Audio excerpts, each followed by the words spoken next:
इस deep dive में आपका स्वागत है। आज हम एक बहुत ही अहम मौजू पर बात कर रहे हैं, इस्लामी आखरत शनासी से जुड़ा हुआ जंगे मुलहमा। इसे अल मलहमा अल कुबरा भी कहते हैं, मतलब सबसे बड़ी जंग। हमारे पास कुछ अहादीस हैं, नबी सल्लल्लाहु अलैहि वसल्लम की बातें और कुछ उलमा के ख्यालात भी। कोशिश करेंगे कि ये जो आने वाली जंग की पेशनगोइयां हैं और लोग इन्हें कैसे समझते हैं, इस पर थोड़ी रोशनी डालें। बिल्कुल। और ये मलहमा लफ्ज जो है ना, इसका मतलब ही होता है कोई बहुत शदीद खुरेज जंग जिसमें बहुत ज्यादा जानी नुकसान हो। अच्छा, इस्लामी नजरिए से देखें तो ये क़यामत की जो बड़ी निशानियां हैं उनमें से एक मानी जाती है, और कहते हैं कि ये दज्जाल के आने से ठीक पहले होगी। तो ये कुरान में है इसका जिक्र? नहीं, सीधे तौर पर कुरान में नहीं, लेकिन हदीस की किताबों में, जैसे सही मुस्लिम है, सुनन अबू दाऊद है, वहां इसकी तफसील मिलती है। ठीक है, तो खोलते हैं इसे जरा। दिलचस्प बात यह बताई जाती है कि ये जंग किसी पुरानी दुश्मनी की वजह से नहीं शुरू होगी। हाँ, यही तो मतलब अजीब बात है। शुरू में तो मुसलमानों और रूम, उस जमाने में बिजान्टिनी सल्तनत को कहते थे, उनके बीच सुलह होगी। एक समझौता। सुलह मतलब अमन का मुआहदा। हाँ जी, बिल्कुल। सुलह आमिनान कहा गया है, और वो मिलकर किसी तीसरे दुश्मन से लड़ेंगे और जीतेंगे भी। अच्छा, लेकिन फिर जंग कैसे शुरू हुई? हाँ, यहीं पे एक मोड़ आता है। फतह के बाद कहते हैं किसी जगह मर्ज़े तुलूल नाम बताया गया है, वहां एक ईसाई सिपाही सलीब खड़ी करके कहता है कि देखो, सलीब की वजह से जीते। इस पर एक मुसलमान को गुस्सा आ जाता है, वो जाकर वो सलीब तोड़ देता है, और बस वहीं से बात बिगड़ जाती है। यानी वो सुलह टूट गई। हाँ, इत्तेहाद खत्म। रूमी इसे गद्दारी समझते हैं, गद्र कहते हैं इसे हदीस में।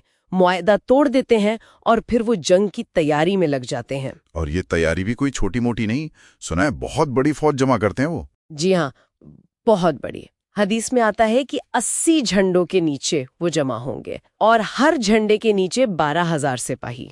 80?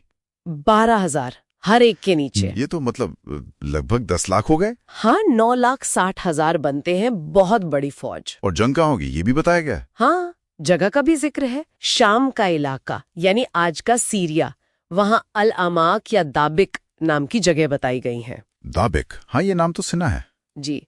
और इनको मुकाबला करने के लिए कहा गया है कि मदीना से एक लश्कर निकलेगा, और उनके बारे में हदीस में बहुत खास बात कही गई है कि वो उस वक्त जमीन के बेहतरीन लोग होंगे।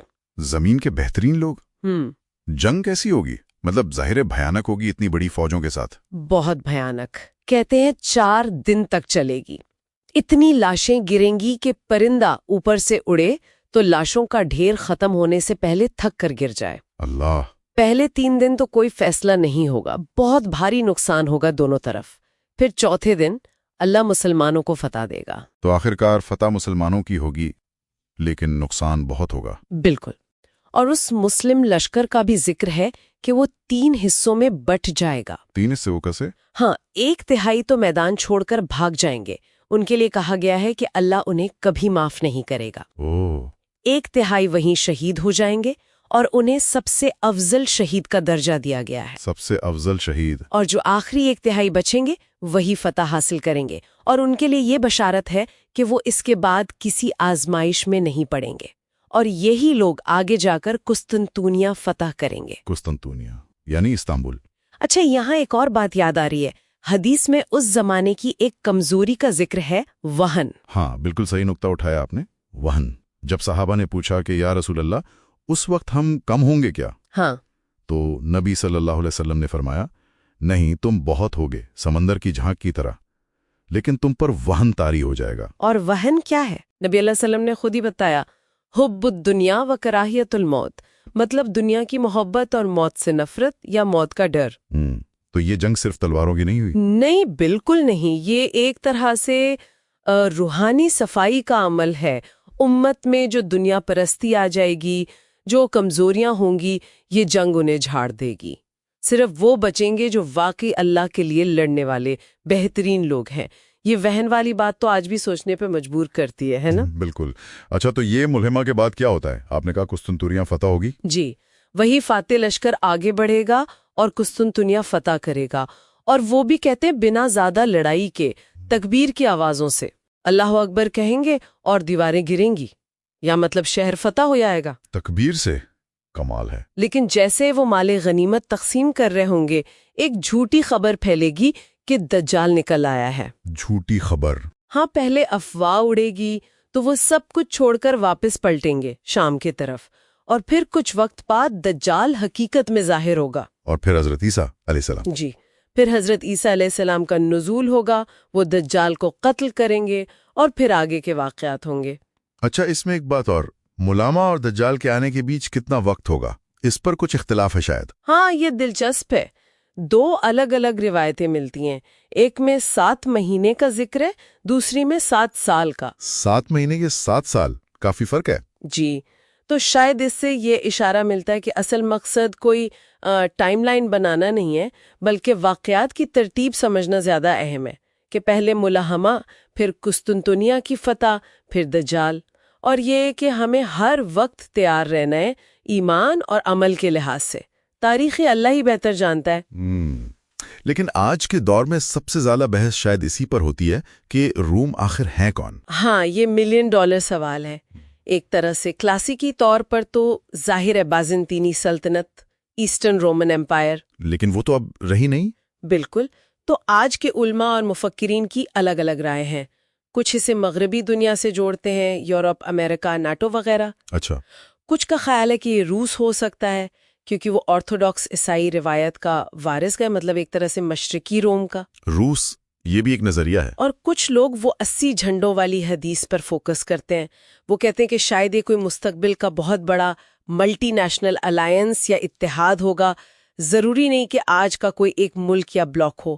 شیخ عمران حسین جیسے لوگ اس طرف اشارہ کرتے ہیں۔ اور کچھ لوگ ان پیشن گوئیوں کو آج پر لاگو کرنے میں زیادہ احتیاط بھی برتتے ہیں، ہے نا؟ ہاں بالکل، جیسے جاوید احمد غامدی صاحب ہیں اور ان کے جیسے اور بھی، وہ حدیث کو سمجھنے کے جو اصول ہیں ان پر بہت زور دیتے ہیں۔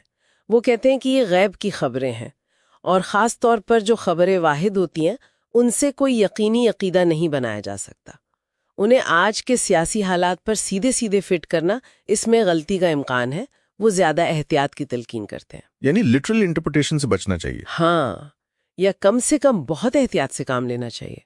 اور ایک اور نظریہ بھی ہے، اچھا، وہ اس پوری جنگ کو، ملمہ کو ایک باہری واقعہ سمجھنے کے ساتھ ساتھ، یا شاید اس سے بھی زیادہ، ایک اندرونی علامت سمجھتے ہیں۔